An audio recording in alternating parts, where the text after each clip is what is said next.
Hello guys, good morning po sa ating lahat. Magandang umaga po sa ating lahat. So ngayon, pag-usapan naman natin tayong mga babae. Agree ba kayo na tayong mga babae is talagang nandun yung ating pagiging positibo, punong-puno ng pangarap sa ating buhay? Hindi lamang para sa ating mga sarili, kundi pati sa mga mahal na rin natin sa buhay. Yung habang tayo ay lumalaki, habang tayo ay nandun na sa edad na nagiging mature na tayo. So habang tayo ay nagkakatrabaho, napakarami nating pangarap sa ating buhay para sa ating pamilya. Masayahin na isang babae, nandun yung pagiging positibo, para bang lahat ay kaya niyang harapin, kaya niyang lampasan. Ngunit, ito lamang ang nakakalungkot sapagkat once na tayo ay magmahal, once na tayo ay umibig, lahat naman ay handa nating kalimutan. Minsan, yung pangarap natin para sa ating mga sarili ay kinakalimutan natin ng dahil sa pag-ibig. May iba pa nga dyan.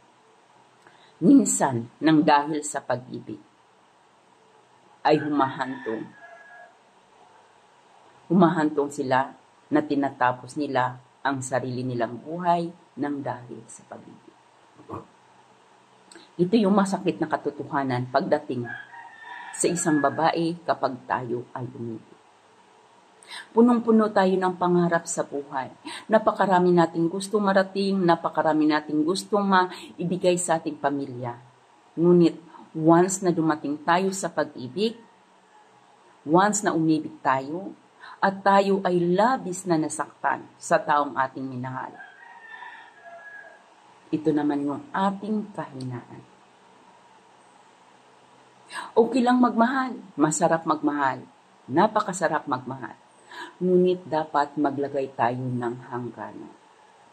Wag nating hayaan na ang pag-ibig na ito ang sisira ng tuluyan sa ating pangarap, ang tuluyang sisira ng ating buhay. Umibig tayo, ngunit wag mo rin kalimutang ibigin ang iyong sarili. Dahil yan ang pinakamahalaga. Yun ang pinakamahalaga nating sandata, ang pagmamahal natin sa ating mga sarili.